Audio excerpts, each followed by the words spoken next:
Okay, so we've got this motor programmed, or the Microbit program to run the motor on a button push and change the color of the LED light. We're using this World of Modules board from this sensor kit by Yahboom.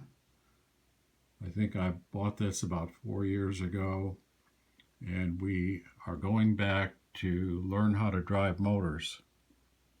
The motors require extra power on the board going into this point from a cell phone charger battery bank. This is 5 volts in.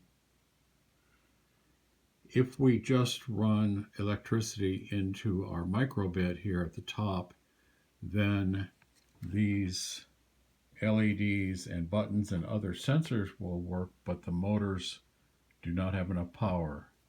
They need 5 volts, not 3.5.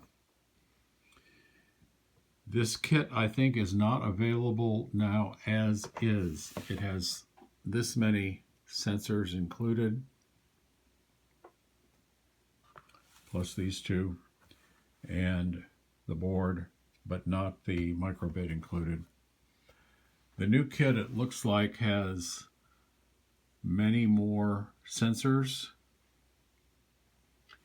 and it's $104.99 at the Yahboom website. I'll put a link to this sales site in the description of this video. Now, here is their description of the sensor board, talking about power supply input, 5 volts necessary to run motors. And it can run up to 4 servos. Each servo motor takes or has 3 wires, the yellow being the data input, unlike DC motors, which only have 2 wires. This servo motor has 3 wires, black, red, and yellow, to drive it, control it. It's positional. This one will go to certain positions when programmed. I'll show you the program. These individual pieces are also available. They look like they're $4 or $5 each for additional sensors if you want them. Notice that they're designed with the Lego Technics mechanical configuration as far as the hole size.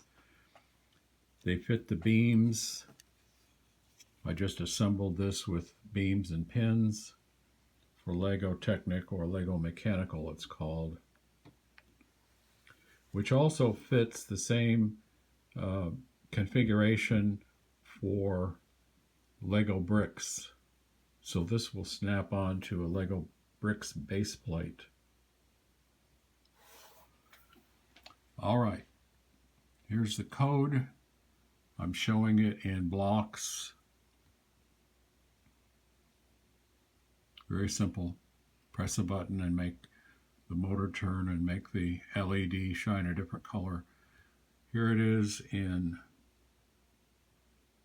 text, Java script, a Microsoft form of Java.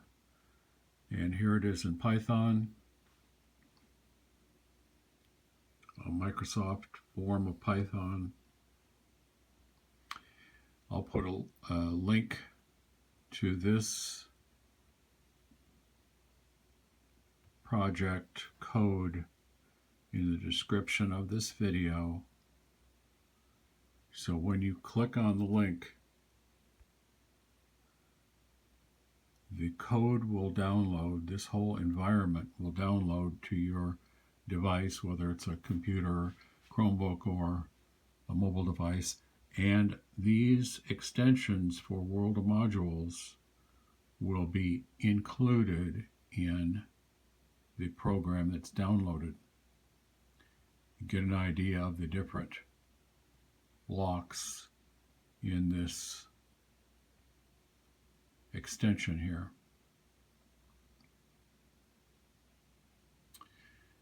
So we're using motors. Servos are positional. They'll set to a certain position, and we haven't started yet with DC motors, which run a continuous circle. So there will be more.